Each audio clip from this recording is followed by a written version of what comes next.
వ్యాపారవేత్తలకు Christmas కూడా చాలా ఉపయోగకరంగా ఉంటుంది. ప్రపంచంలో అన్ని ఫెస్టివల్స్ కంటే మరి అధికముగా సేల్ అయ్యే ఫెస్టివల్ ఏంటంటే క్రిస్మస్. క్రిస్మస్ 100కి అంటే 8 కోట్ల మంది జనాభాలో 80% మార్కెట్ బాగుంటుంది. అది చెప్పండి, 80% మార్కెట్ చాలా అద్భుతంగా ఉంటుంది. అంటే వ్యాపారం బాగా జరుగుతుంది. కేకులు బాగా అమ్ముడవుతాయట, బట్టలు బాగా అమ్ముడవుతాయట, అలాగే గిఫ్ట్లు కూడా బాగా అమ్ముడవుతాయట ప్రపంచవ్యాప్తంగా. అది ఎప్పుడు స్టార్ట్ అవుతుందంటే సెప్టెంబరు నుండే మరి ప్రారంభించబడుతుంది అని వాస్తవాలు మనకి చెబుతా ఉన్నాయి. కాబట్టి క్రిస్మస్ పర్వదినాల్లో మనము ప్రవేశించాము. దేవుని మహా కనికరం. మరి ఈ సంవత్సరం ఇంకా ఘనంగా మనము క్రిస్మస్ను జరుపుకోవడానికి దేవుడు తన కృప మనందరికీ అనుగ్రహించలాగున మనం ప్రార్థన పూర్వకంగా సిద్ధపడదాం. మరి వచ్చే నెలలో మందిరం యొక్క మార్పులు అంటే పెయింటింగ్, అలాగే ఈ వైరింగ్ సిస్టమ్ కూడా చాలా ఇబ్బందికరంగా ఉంది. చాలా స్విచ్లు పాడవుతూ ఉన్నాయి.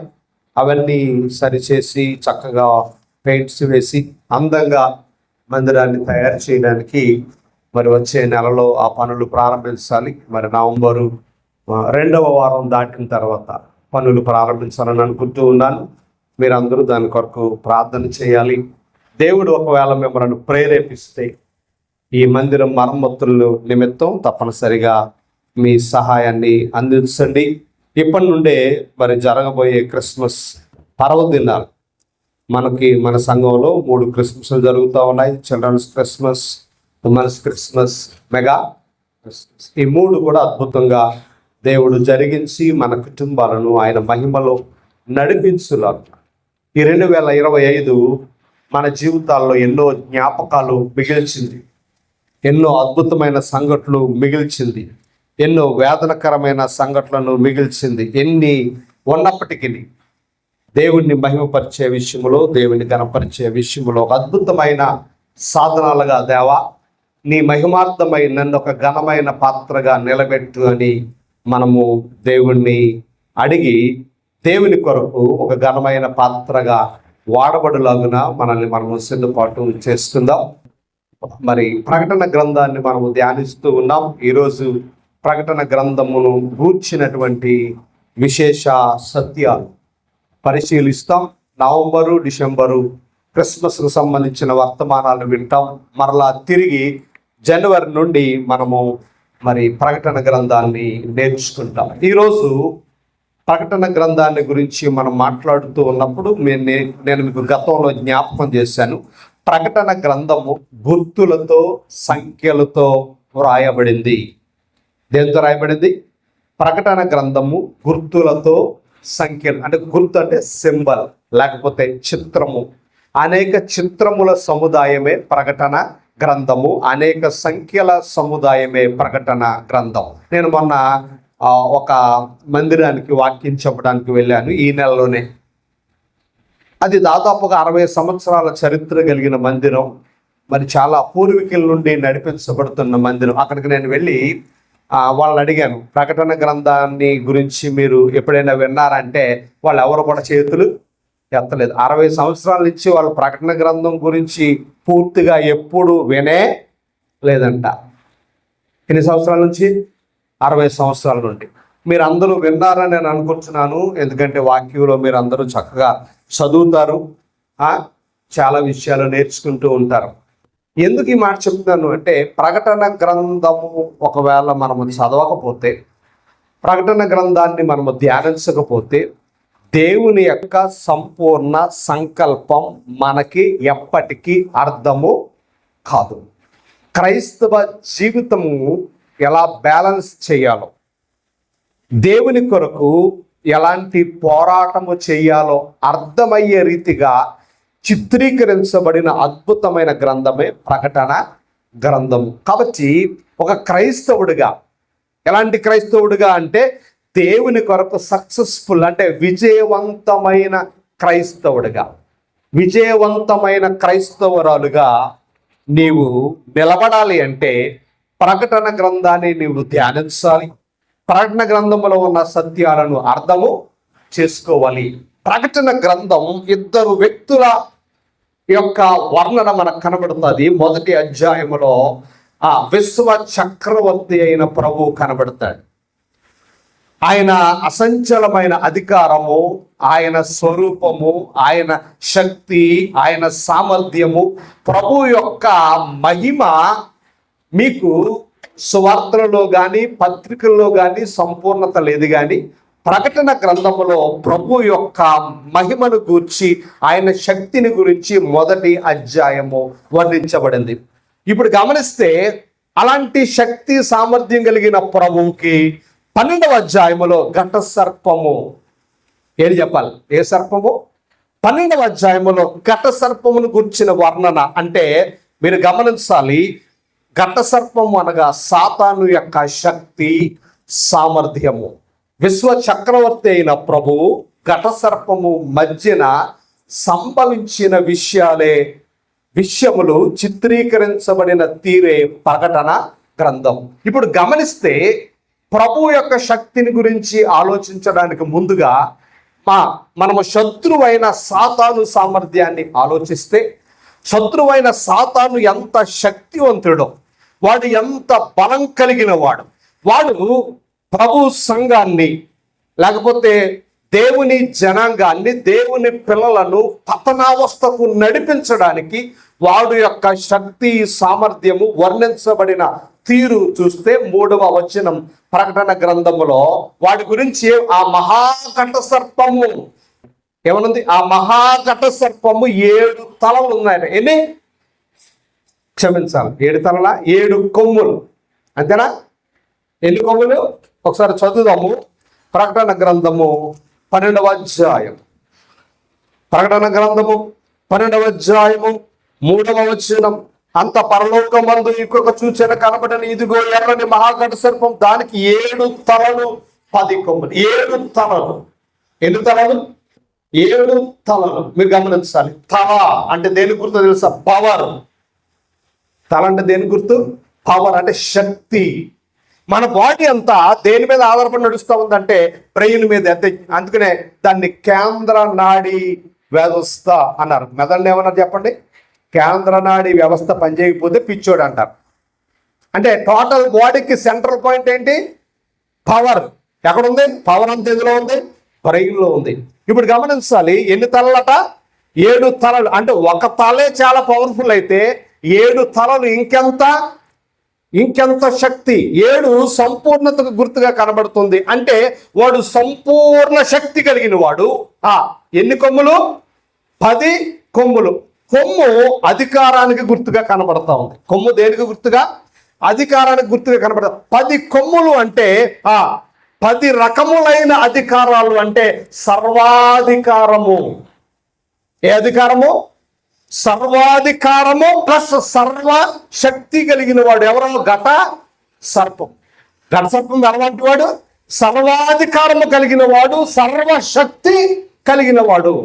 7, 10 దేనికి సూచనగా కనబడుతూ ఉన్నాయి అంటే 7 తలలు సర్వశక్తికి సాదృశ్యముగా, 10 కొమ్ములు సర్వాధికారమునకు సాదృశ్యంగా. వాడి పవర్ ఎంత అంటే వాడు తోక పరలోకానికి కొడితే 3% బయటకు వచ్చేసారట. ఎంతమంది?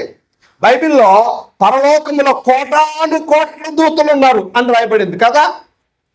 కోటాను కోట్ల దూతలు అంటే ఒక 100% అనుకుంటే 30% తోకతో లాగేశాడు. అది ఎంత పవర్ఫుల్ చూడండి. ఎవడవాడు? సాతాను. ఒక తోకతో 30% లాగగలిగాడు. 3వ వంతు వాడి పవర్. మహాఘట సర్పము. వాడి పవర్ వర్ణించబడింది. అంత పవర్ఫుల్ వాడు ప్రభు దగ్గరికి వచ్చి వాడు పవర్ను చూపించాడు. ఎక్కడో తెలుసా? మత్తయి సువార్త 4వ అధ్యాయము, లూకా సువార్త 4వ అధ్యాయంలో వాడు పవర్ను చూపిస్తూ ఉన్నాడు. మత్తయి సువార్త 4:8లో, అలాగే లూకా సువార్త 4:6, 5, 6 వచనాల్లో అంటాడు, ఇదిగో ఈ అధికారమంతయు. ఏమన్నాడు?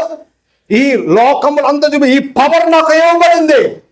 మీరు ఇంటికి వెళ్ళి చదువుకోవాలి. మత్తయి సువార్త 4వ అధ్యాయం, లూకా సువార్త 4వ అధ్యాయంలో ప్రభుతో వాడు మాట్లాడుతూ అన్నాడు, ఈ పవర్ నాకు ఇవ్వబడింది.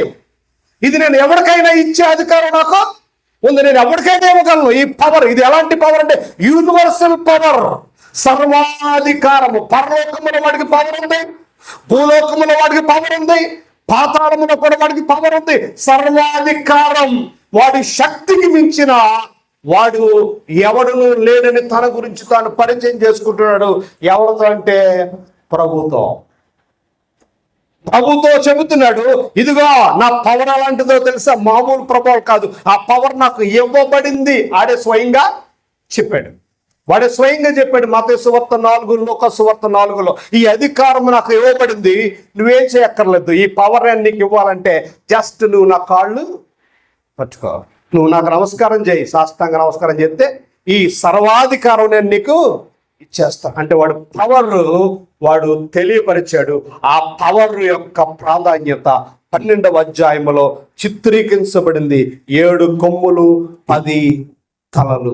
వాడి తోక 30% పరలోకంలో నుండి బయటికి తెచ్చేస్తుంది. మీరు గమనించాలి, అంటే ప్రతి చిత్రము వెనకాల, ప్రతి సింబల్ వెనకాల ఒక అద్భుతమైన ఆత్మీయ మర్మాలు మనకు కనబడుతూ ఉన్నాయి. మనం గమనిస్తే మన జీవిత ప్రయాణం అంతా కూడా ఈ చిత్రాలతో, సంఖ్యలతో ముడిపడి ఉంది. దేంతో? చిత్రాలతో, సంఖ్యలతో.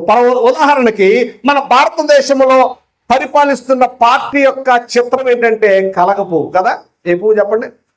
ఆ పువ్వును చూడగానే ఏం గుర్తొస్తుంది? బీజేపీ పార్టీ గుర్తొస్తుంది. అలాగే హస్తాన్ని చూడగానే ఏం గుర్తొస్తుంది? కాంగ్రెస్ గుర్తొస్తుంది. సైకిల్ చూడగానే ఏం గుర్తొస్తుంది? ఫ్యాన్ చూడగానే ఏం గుర్తొస్తుంది? అంటే ప్రతి అధికారము, ప్రతి నాయకత్వం ఒక చిత్రముతో ముడిపడి ఉంది. ఒక చిత్రముతో ముడిపడి ఉంది. దానికి అనేక అర్థాలు ఉండవచ్చు. ఈ భూమి మీద అనేక అర్థాలు మనకు కనబడతా ఉంటాయి. ప్రతి చిత్రము వెనకాల ఒక అర్థం ఉంటుంది. ప్రతి బొమ్మ వెనకాల ఒక అద్భుతమైన అధికారం ఉంటుంది. అనేక రకాల అలాగే ప్రకటన గ్రంథములో ఉండే ప్రతి చిత్రము వెనకాల ఎన్నో అద్భుతాలు, ఆత్మీయ సత్యాలు, కలివినులు మనము పరిశీలన చేయబోతా ఉన్నాం. కాబట్టి దేవుని పిల్లలుగా ప్రకటన గ్రంథంలో ఉన్న చిత్రాలు చూసి భయపడకండి, భయపడి చదవడం మానేకండి. మీరు చదవండి, అర్థం కాని పక్కన రాసుకోండి. భవిష్యత్తులో మనం వచ్చిన వెంబడి ప్రతి వచనాన్ని మనం కూలంకుషముగా పరిశీలన చేయబోతా ఉన్నాం. కాబట్టి దేవుని పిల్లలుగా గమనించాలి, పాత నిబంధన కూడా చిత్రాలతోనే ముడిపడి ఉంది. దేనితో ముడిపడి ఉంది చెప్పండి? పాత నిబంధన కూడా చిత్రాలతో దేవుడు అనేక సూచనలు, అనేక సింబల్స్ పాత నిబంధనలో దేవుడు ఉపయోగించాడు. మీరు జాగ్రత్తగా గమనిస్తే, జాగ్రత్తగా ఆలోచన చేస్తే, మరి ఆది కాండములో దేవుడు అనేక చిత్రాలు చూపించాడు. నోవహు కాలంలో అన్నాడు, నేను మరలా నీటితో సృష్టిని నాశనము చేయను. దానికి ఒక సింబల్ ఏంటది? ఒక సింబల్ ఏంటి చెప్పండి? రెయిన్బో కదా. ఒక సింబల్ ఏంటంటే నేను మరలా సృష్టిని నాశనము చేయను. ఇలా చెప్పుకుండా పోతే అనేక సింబల్స్ మనకు కనబడతాయి, అనేక సూచనలు కనబడతాయి. యెషయా గ్రంథంలో యోధా జాతికి దేవుడు ఒక సింబల్ చెప్పాడు. ఏమిటంటే ఇదిగో కన్యక గర్భవతి కుమారుని కనును. అనేక సింబల్స్ ఇలా చెప్పుకుండా పోతే చాలా రకాల చిత్రాలు పాత నిబంధనలో కనబడతాయి. కాబట్టి కొత్త నిబంధనలో ఉన్న ప్రకటన గ్రంథం ప్రత్యేకంగా మనం ఫీల్ అవ్వాల్సిన పనేమీ లేదు. పాత నిబంధనలో ఉన్న ఆ సింబల్స్ నీకు అర్థమైతే ప్రకటన గ్రంథం కూడా చాలా సులువుగా నువ్వు అర్థము చేసుకోవచ్చు. మోషేకు కూడా దేవుడు కొన్ని సింబల్స్ చూపించాడు. ఐగుప్తు మీద దేవుడు కొన్ని రకాల తెగుళ్ళు, కొన్ని సింబల్స్ను చూపించాడు. ఇలాగ మనం చూస్తే అనేక రకములైన చిత్రాలతో చిత్రీకరించబడిన గ్రంథమే పరిశుద్ధ గ్రంథము. కాబట్టి ప్రకటన గ్రంథం మిగతా పుస్తకాలకు ఏమీ వేరైన పుస్తకము, అర్థం కాని పుస్తకము కానే కాదు. కాబట్టి జాగ్రత్తగా మనం ఆలోచన చేసినప్పుడు ప్రారంభంలో 1వ అధ్యాయంలో చాలా విషయాలు కనబడతాయి. అందులో 7 స్తంభములు అని అన్నాడు. ఎన్ని స్తంభాలు? స్తంభం సంఘముతో పోల్చబడింది. సంఘం దేనితో పోల్చబడింది? సంఘము అంటే స్తంభము, దీపస్తంభము దేనికి గుర్తుగా కనబడుతూ ఉందంటే వెలుగు. దేని గుర్తు కనబడుతుంది? వెలుగు గుర్తుగా కనబడతా ఉంది. అదే మాట మత్తయి సువార్త 5:14 ఉన్నాడు, మీరు లోకమునకు సంఘము లోకానికి వెలుగై ఉంది. మీకు బాగా అర్థం అవడానికి, ఇంకా బాగా అర్థం అవడానికి ఆ సింబల్ దీపస్తంభం యొక్క ప్రాముఖ్యతను అర్థం అవడానికి ఈ దీపస్తంభం గురించి ముందుగానే ఒక అద్భుతమైన మాట చెప్పబడింది. ఫిలిప్పీ పత్రిక ఒకసారి చూద్దాం త్వరగా. ఫిలిప్పీ పత్రిక 2వ అధ్యాయం, ఫిలిప్పీ పత్రిక 2వ అధ్యాయము 15వ వచనం ఈ రీతిగా మాట్లాడుతూ ఉంది. ఏమైనా మాట్లాడుతూ ఉందంటే 16వ వచనం, అట్టి జనము మధ్యన మీరు జీవవాక్యము చేత పట్టుకుని లోకమందు జ్యోతుల వలె కనబడుచున్నారు. You are the light of the world. సంఘము సమాజానికి వెలుగు అనగా దీపస్తంభం. సంఘము దేనికి గుర్తుగా కనబడు? దీపస్తంభం అనగా వెలుగు. నువ్వు లోకాన్ని వెలిగిస్తావు, పాపాన్ని వెలిగిస్తావు, శాపాన్ని వెలిగిస్తావు. చీకటి కలిగిన లోకములో, శాపగ్రస్తమైన లోకములో, చెడిపోయిన లోకములో, అంధకార సంబంధమైన జీవితాలను, వేదనకరమైన జీవితాలను, పాపభూయిష్టమైన జీవితాలను వెలిగించే వెలుగు దేవుడు తన స్వరక్తమిచ్చి సంపాదించిన సంఘము. దాని పేరు దీప స్తంభము. ఇలాగ అనేక చిత్రాలతో ముద్రించబడిన గ్రంథమే ప్రకటన గ్రంథం. బహుశ్రేష్టమైన సత్యాలు మనం పరిశీలన చేయబోతూ ఉన్నాము. ఇప్పుడు మహాఘట సర్పం, సర్వాధికారి అయిన సాతాను, దేవాతి దేవుడు, సర్వాధికారి అయిన ప్రభు, ఇద్దరు కూడా సర్వాధికారాలు కలిగిన వారిగా మనకి ఎందులో కనబడుతున్నారంటే ప్రకటన గ్రంథములో కనబడుతూ ఉన్నారు. వారి అధికారాలు, ప్రభు యొక్క అధికారము, సాతాను యొక్క అధికారము, వారి ఇరువురి యొక్క అధికారాలతో జరిగిన మహాయుద్ధమే చెప్పాలి ప్రకటన గ్రంథం. ఆ మహాయుద్ధం ఎలా ప్రారంభించబడింది, ఎందుకు ప్రారంభించబడింది అని మనం ఆలోచన చేసినప్పుడు, నీతి అనగా నీతికి ప్రభువు సాదృశ్యంగా కనబడితే దుర్నీతికి సాతాను సాదృశ్యంగా కనబడుతూ ఉన్నాడు. అంటే ప్రకటన గ్రంథము నీతికి దుర్నీతికి మధ్య జరిగిన చెప్పాలి యుద్ధము. ప్రకటన గ్రంథం ఏమి నేర్పిస్తా ఉంది?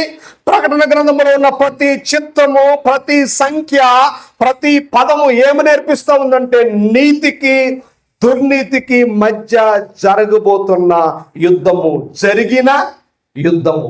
ఇప్పుడు జాగ్రత్తగా మనం ఆలోచన చేస్తే, యుద్ధం జరిగిందా, జరుగుతూ ఉందా, జరగబోతుందా? చెప్పాలి. నా ప్రశ్న మీకు అర్థమైందా? ప్రకటన గ్రంథం ప్రకారంగా యుద్ధం జరిగిందా, జరుగుతూ ఉందా, జరగబోతుందా? మాట్లాడలేదు ఎవరు? ప్రకటన గ్రంథము జరిగిన యుద్ధాన్ని, జరుగుతున్న యుద్ధాన్ని, జరగబోతున్న యుద్ధాన్ని కూడా చూపిస్తూ ఉంది. కాబట్టి గ్రంథాన్ని మనం చాలా సింపుల్ గా అర్థం చేసుకోవాలి. ప్రకటన గ్రంథము జరిగిన యుద్ధం ఎక్కడ జరిగింది? ఏదైనా వనములో ఫస్ట్ యుద్ధం జరిగింది. రెండవది జరుగుతూ ఉంది, సంఘము లోకముతో యుద్ధము చేస్తూ ఉంది. ఇది రెండవ యుద్ధం. మూడవ యుద్ధం సంఘం ఘటసర్పముతో యుద్ధము చేసేదే మూడవ యుద్ధం. గమనించాలి. ఇప్పుడు ఈ మూడు యుద్ధాల యొక్క సారాంశం ఏమిటంటే నీతికి దుర్నీతికి జరుగుతున్న యుద్ధము. దుర్నీతి అంటే మనందరికీ తెలుసు. అసలు నీతి అనగా ఏంటి? బైబిల్లో నీతికి ఎన్ని రకాల అర్థాలు వ్రాయబడి ఉన్నాయి? బైబిల్ ప్రకారంగా నీతి అనగా ఎన్ని రకాల అర్థాలు రాయబడి ఉన్నాయి? ఏ విధానాన్ని బైబిల్ నీతి అని చెప్పింది? ఎప్పుడైనా మీరు చాలాసార్లు సందర్భాలు పరిశీలన చేసి ఉంటారు. మొట్టమొదటి మనం ఆలోచన చేసినప్పుడు నీతి అంటే ఏమిటి, దుర్నీతి అంటే ఏమిటి? మొట్టమొదటిగా నీతి అంటే ఏమిటి మనము ఆలోచన చేయాలి.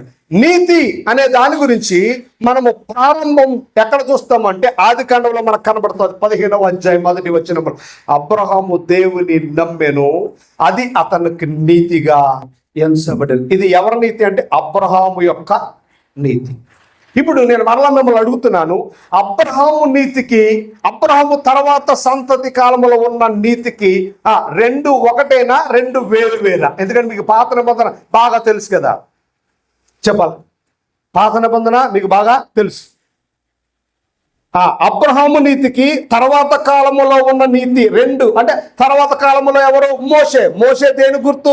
ధర్మశాస్త్రానికి గుర్తు. ఇప్పుడు గమనిస్తే అబ్రహాము యొక్క నీతి, ధర్మశాస్త్రం యొక్క నీతి రెండు ఒకట వేరువేరా?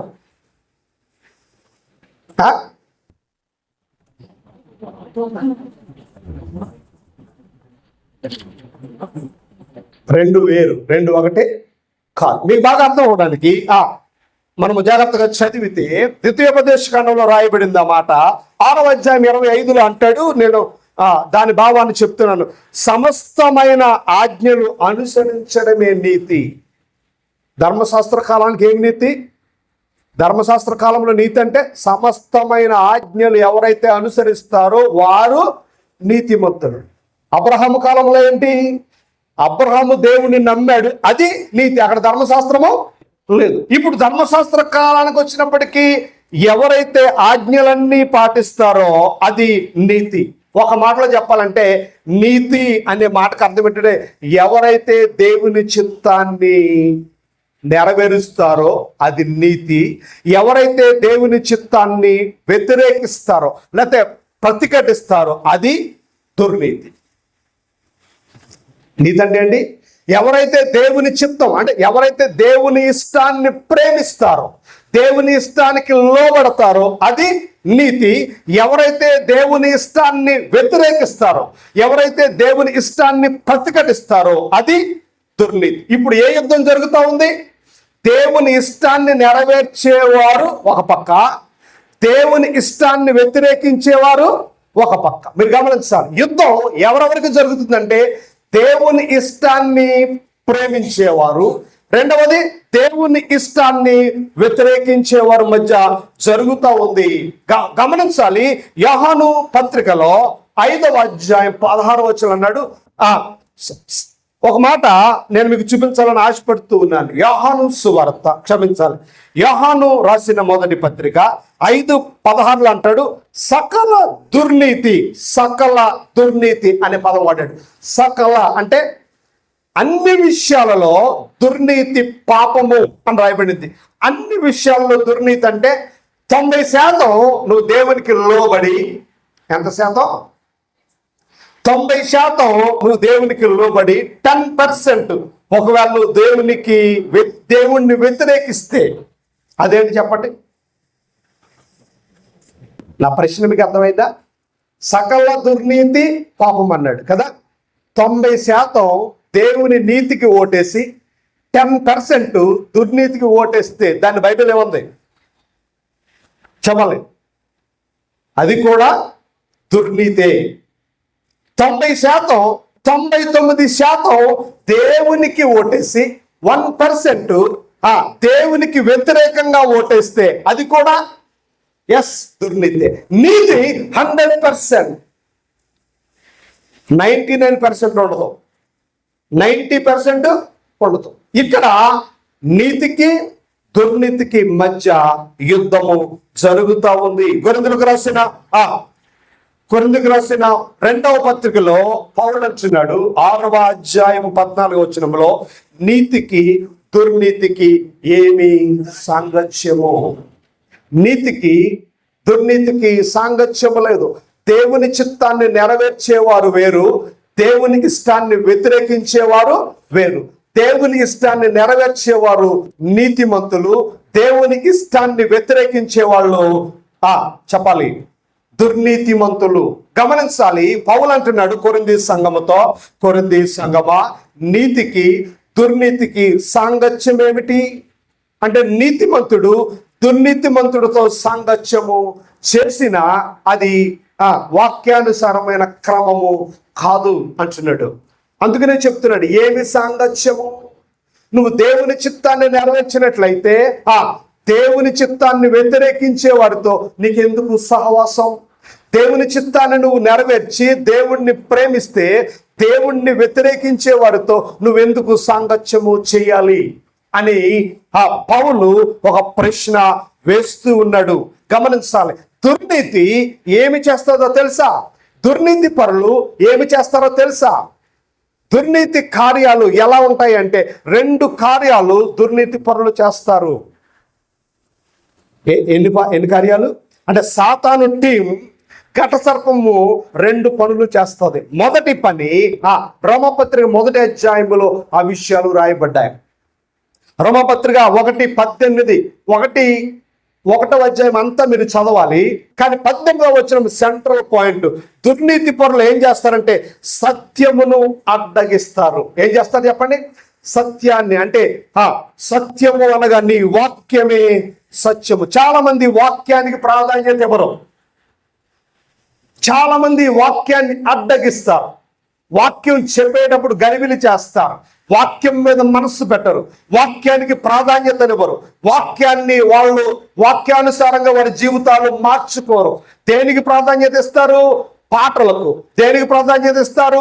లోకానుసారమైన కార్యాలకు, అనేక విషయాలకు ప్రాధాన్యత ఇస్తారు. కానీ వాక్యం చెప్పేటప్పుడు వారు అటెన్షన్ అంతా వాక్యం మీద ఉండదు. చాలా సందర్భాలు మనకి కనబడుతూ ఉంటారు. గమనించాలి. చాలా సందర్భాలు మీరు చూడండి, పబ్లిక్ మీటింగ్ జరుగుతూ ఉంటాయి, ఆయన వాక్యం చెబుతూ ఉంటాడు. పప్పలు కొనుక్కుంటారు, తినేవాళ్ళు తింటే ఉంటారు. వాళ్ళ పని ఏంటి? అక్కడికి ఎందుకు వచ్చారు? వాకింగ్ కోసం కాదు. మ్యూజిక్ బాగుందని చూడటానికి వచ్చిన కొంతమంది ఉంటారు, బ్యాక్గ్రౌండ్ బాగుందని చూడటానికి వచ్చిన కొంతమంది ఉంటారు, ఈయన కొత్త సేవకుడు ఏం బోధించనే వాళ్ళు కొంతమంది ఉంటారు. అక్కడ ఏం పుస్తకాలు దొరుకుతాయని నాలంటోడు ఉంటాడు, అక్కడ ఎలాంటి బుక్స్ దొరుకుతాయని నాలంటోడు ఉంటాడు, అక్కడ మంచి పప్పలాగా దొరుకుతాయా, ఇలాంటి ఏమైనా ఎంటర్టైన్మెంట్ ఉంటుందా అనే రకరకాల మనుషులు. కానీ దుర్నీతి పరులు వాక్యానికి ప్రాధాన్యత ఇవ్వరు. ఎంత క్లియర్గా చెప్పాడు, సత్యాన్ని అడ్డగిస్తారు.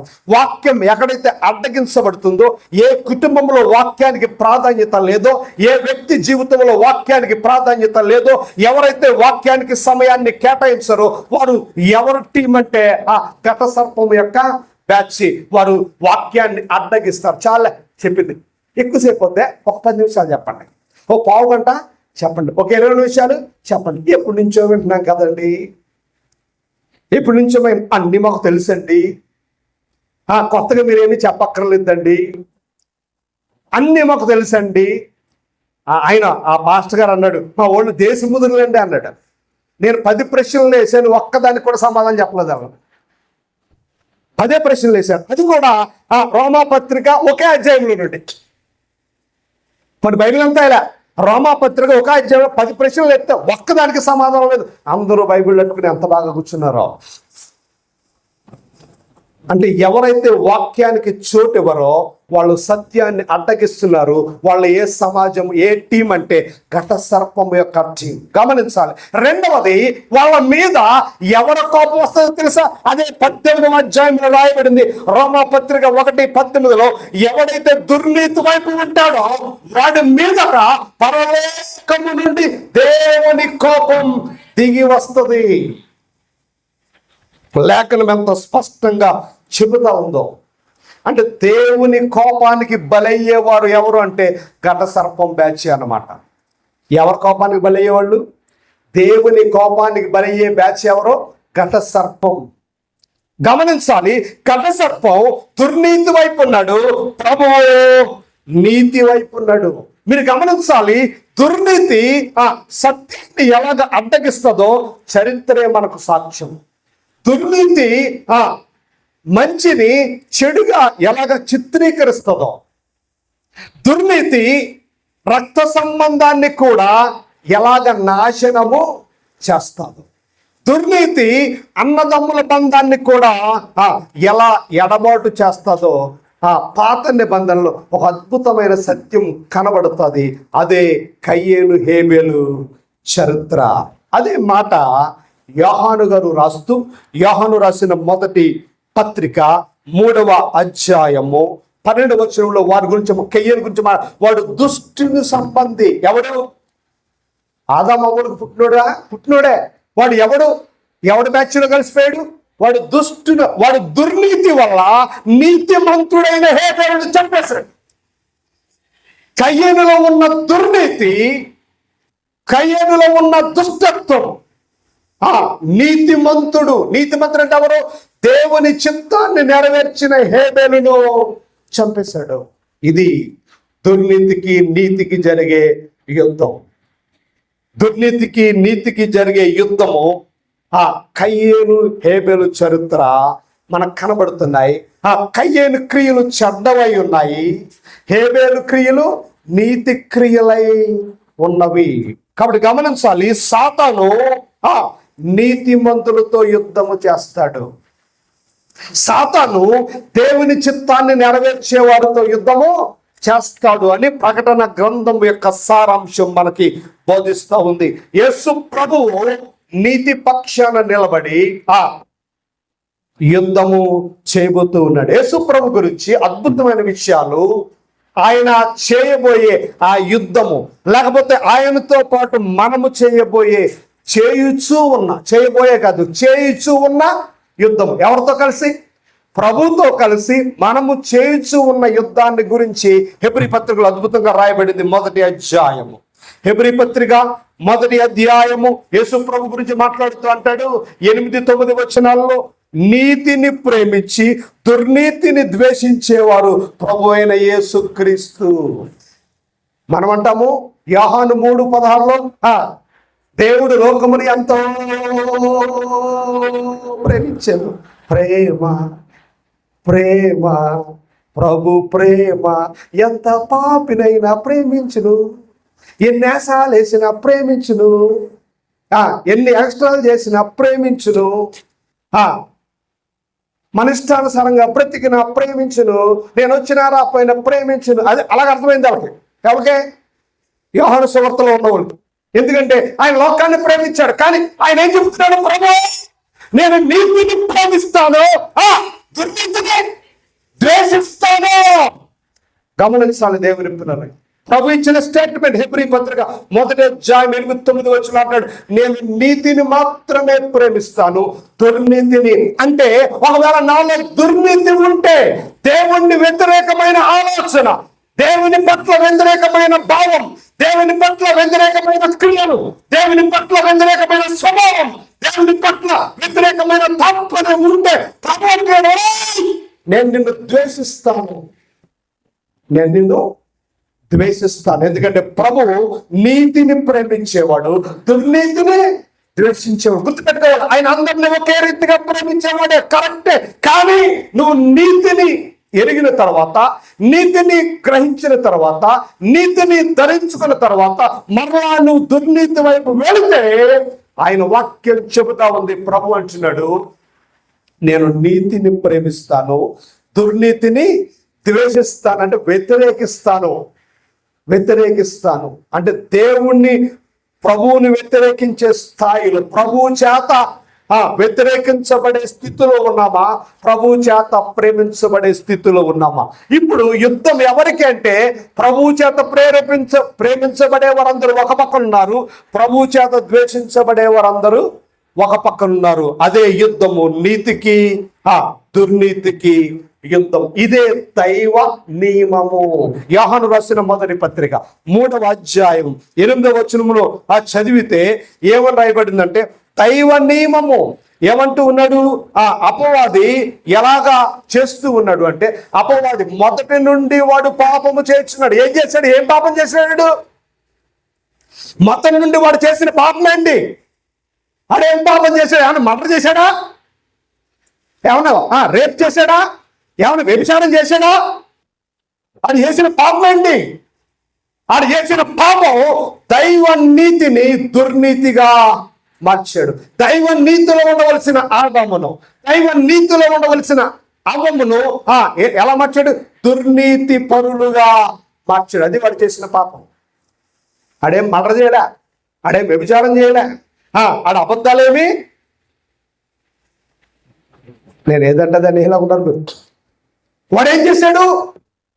దైవ నీతిని క్రమము తప్పించి ఎలా మార్చాడు? దుర్నీతి పరులుగా మార్చాడు. అది వాడు చేసిన పాపం. అంటే సాతాను ఏం చేస్తాడు? నీ నీతిని దుర్నీతిగా మారుస్తాడు. అది ఇక్కడ నీకు అర్థం కావాలి, నీ బుర్రకు అర్థం కావాలి. ఒకవేళ నువ్వు నీతిలో ఉండి దుర్నీతి వైపు ఆకర్షించబడుతూ ఉంటే, దుర్నీతి సంబంధమైన కార్యాల వైపు ఆకర్షించబడుతూ ఉంటే, దాని అర్థము సాతాను నిన్ను తిప్పుతున్నాడు. నువ్వు సరి చేసుకోవాలి. సాతాను నీ మీద వాడి ప్రభావాన్ని చూపిస్తూ ఉన్నాడు. నువ్వు దేవుని వైపు నిలబడతావా, దెయ్యం వైపు? నిలబడతావా? వాడు నిన్ను త్రిప్పుతాడు, నీతిలో నిన్ను లాగివేస్తాడు. నీతిలో నిలబడ్డం, ప్రభువులో నిలబడ్డం, ప్రభు పని చేయడం వాడికి ఇష్టం. వాడి పనే నిన్ను నీతి తప్పించడం, వాడి పనే నిన్ను దుర్నీతి వైపు ఆకర్షించడం. అదే మాట యోహాను చెప్పాడు, మొదటి నుండి వాడి పని అదే. ఏమిటి ఆ పని? దైవ నీతిని తప్పించడమే వాడి పని.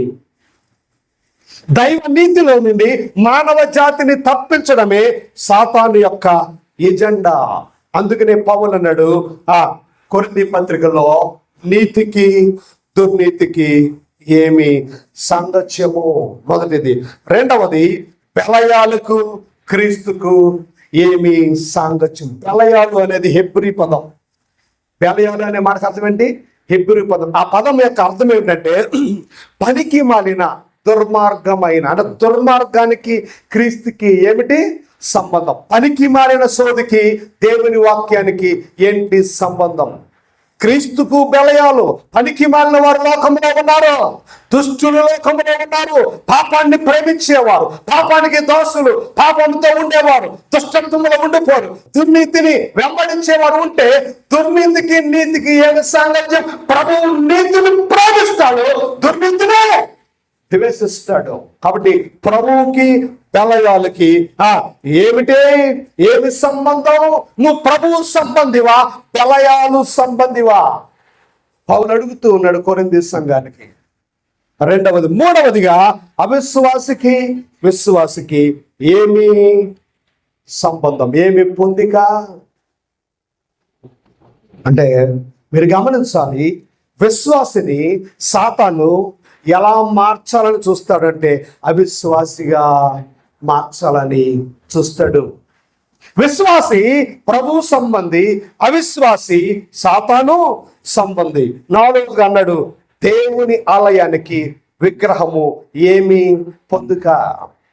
దేవుని ఆలయాన్ని ప్రేమించేవారు ఒకవైపు, విగ్రహాన్ని ప్రేమించేవారు మరొక వైపు. విగ్రహం అంటే విగ్రహార్థన అనుకుంటున్నారా మీరు?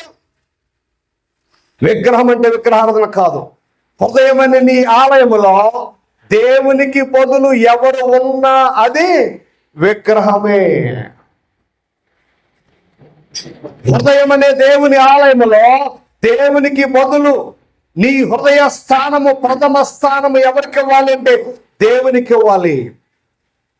దేవుని ప్రథమ స్థానము ఏదైతే దూరం చేసిందో అదే విగ్రహం. మొట్టమొదటిలో అబ్రహాము చాలా నీతిగా ఉన్నాడు, చాలా గొప్పడిగా ఉన్నాడు. దినాలు గడుస్తూ ఉన్నాయి.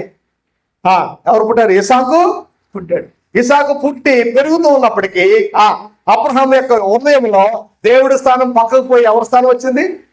ఇసాకు స్థానం వచ్చింది.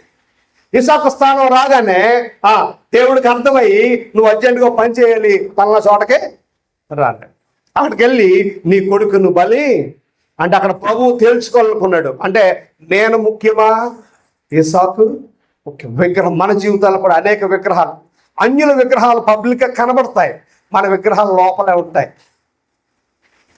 మన ఇంట్లో కూడా ఉండవు. మన అన్యులు ఇంట్లో పెట్టుకుంటారు, ఒక దేవుడి గదని చక్కగా పెట్టుకుంటారు పబ్లిక్గా. మన విగ్రహాలన్నీ ఎక్కడ ఉంటాయి? లోపల ఉంటాయి, పైకి కనబడవు. అందుకని నువ్వు దేవుని ఆలయానికి ప్రాధాన్యత ఇస్తావా, విగ్రహానికి ప్రాధాన్యత ఇస్తావు? ఇది నీతికి దుర్నీతికి మధ్య జరుగుతూ ఉన్న యుద్ధం. మీరు గమనించాలి, సాతాను మనల్ని ఎలా మోసం చేయగలడో, సాతాను ఎంత సులువుగా మనల్ని మోసం చేయగలడో. సాతాను మనం అనుకోవచ్చు, నేను చాలా నీతిమంతురాల్ని, నేను చాలా భక్తిపరుణ్ణి, ఎందుకంటే దేవుడు నాకు బాగా తెలుసు, సాతాను నన్ను మోసము చేయలేడు అని అనుకుంటాం.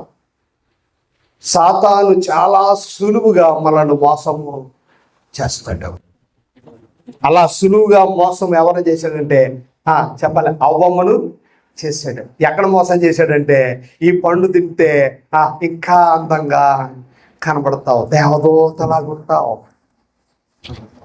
కాబట్టి ఈ పండు తింటే అంటే మేకప్ వేసుకోక్కర్లేదు అనుకుందేమో అవ్వమ్మ గారు. చాలా సులువుగా వాడు మోసం చేస్తాడు. సాతాను ఎప్పుడు డైరెక్ట్ అటాక్ చేయడు, గుర్తుపెట్టుకోవాలి. డైరెక్ట్గా వాడు ఎప్పుడు అటాక్ చేయడు. డైరెక్ట్గా అటాక్ చేసిన సందర్భాలు చరిత్రలో ఎక్కడ రికార్డు చేయబడాడు. అదంతా వెన్నుపోటు ధోరణి. వెనకాల నుండి గంట వేయడానికి చూస్తాడు. వెనకాల నుండి వెన్నుపోటు తత్వం, సాతాను తత్వం. చాలా సులువుగా వాడు మోసం చేస్తాడు, సులువుగా చిక్కులు పెట్టే స్వభావం కలిగిన వాడు సాతాను. కథ సర్పం, సర్వాధికారి. వాడు బ్రెయిన్ పవర్ చాలా పవర్ఫుల్. ఎన్ని తలలు వాడుకున్నాయి? ఎన్ని తలలు? 7 తలం. Very powerful. మనం ఉన్న ఈ టింగు బుర్ర అసలు మామూలుగానే మట్టి బుర్ర. రాజు గారు, ఈ బుర్రతో ఆ పెద్ద బుర్రని ఢీకోవడం అంటే మామూలు విషయం. చాలా సింపుల్గా పడతాడు మన జీవితాన్ని.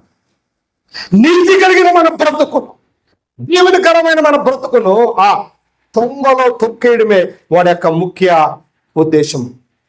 లేనిది ఉన్నట్లుగా చూపిస్తాడు వాడు. ఎలాగా? లేనిది వాడు మోసం. లేనిది ఏమన్నాడు అవ్వముతో? నువ్వు దేవదూతలాగా. ఆ దేవదూత యొక్క సౌందర్యం వేరు, మనుషుల యొక్క సౌందర్యము వేరు.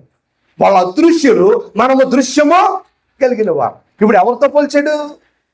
లేని దాన్ని ఉన్నట్లుగా చూపించాడు. అవ్వమనుకుంది, ఓహో అలా అయిపోతానేమో అని వాడు వేసే లేని దాన్ని ఉన్నట్లుగా, లేని దాన్ని సృష్టించే రీతిగా, లేదా లేని దాన్ని ఉన్నట్టుగా చూపించి వాడు మనల్ని మోసం చేస్తాడు. అది మొదటి ఆయుధం. అది రెండవది సత్యాన్ని అసత్యముగా చేస్తాడు. వాక్యాన్ని వ్యతిరేకిస్తాడు, వాక్యాన్ని త్రిప్పుతాడు. ఎలా త్రిప్పుతాడు? త్రిప్పాడు కాబట్టి అనేక దుర్బోధలు వచ్చేసాయి. దేన్ని వాడు ఆయుధం ఇంకేం కాదు, వాక్యమే. మీరు గమనించాలి. మత్తయి సువార్త 4వ అధ్యాయము, లూకా సువార్త 4:5 చదవండి. వాడు ప్రభువుతో మాట్లాడింది ఏంటంటే వాక్యమే మాట్లాడాడు. ఏం మాట్లాడాడు? వాక్యమే మాట్లాడాడు. ఇప్పుడు కూడా చాలా మంది వాక్యాలే మాట్లాడుతున్నారు, కానీ దుర్బోధలు చేస్తూ ఉన్నారు. ఏ బోధలు చేస్తున్నారు? దుర్బోధలు చేస్తూ ఉన్నారు. సాతాను వాడు సత్యాన్ని అసత్యంగా మారుస్తాడు.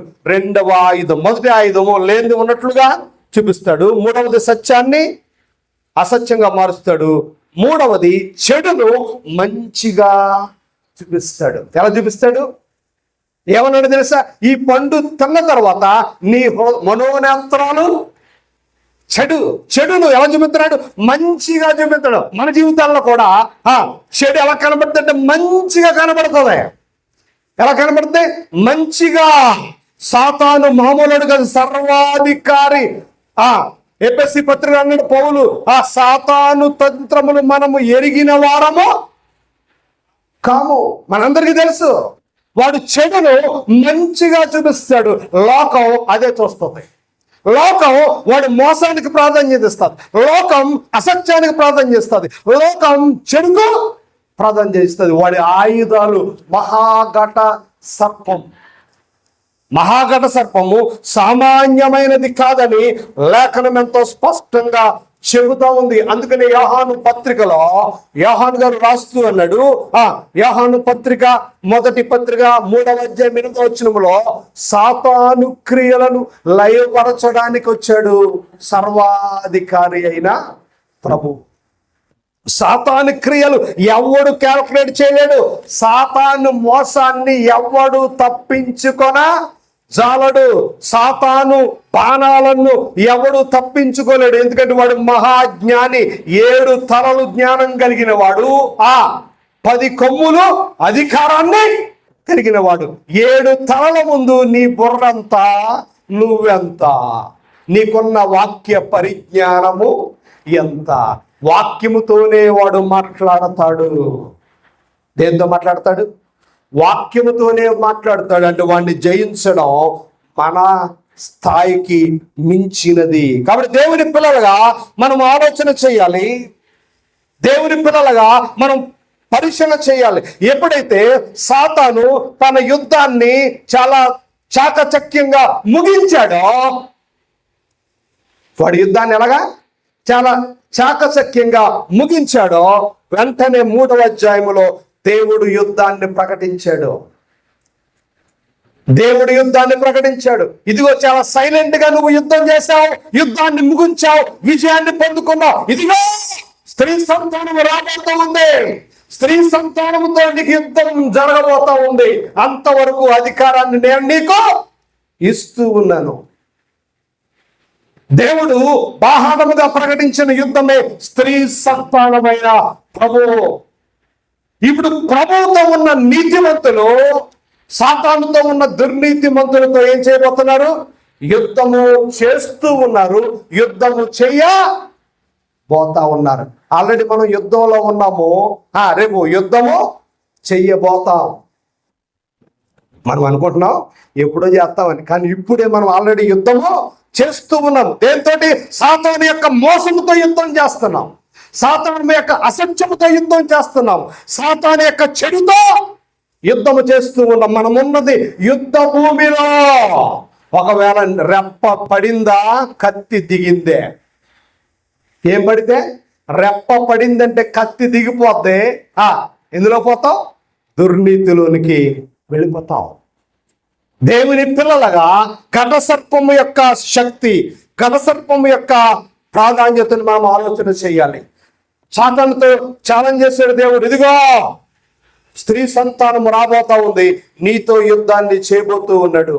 అదే మాట పౌలు గలతీ సంఘంతో చెప్పాడు. కాలము సంపూర్ణమైనప్పుడు దేవుడు తన కుమారుని పంపెను. ప్రభువు నీతి పక్షాన నిలబడ్డాడు, సాతాను దుర్నీతి పక్షాన నిలబడుతూ ఉన్నాడు. ఇప్పుడు నీతికి దుర్నీతికి ఏం జరుగుతూ ఉంది? యుద్ధము జరుగుతూ ఉంది. ఆ జరిగే యొక్క యుద్ధము యొక్క భావమే ప్రకటన గ్రంథం. ఇప్పుడు ప్రకటన గ్రంథంలో మనం ఏం చూడబోతున్నాం? నీతికి దుర్నీతికి మధ్య జరుగుతూ ఉన్న, జరగబోయే, జరిగిన యుద్ధాల యొక్క పరిపూర్ణతే ప్రకటన గ్రంథం.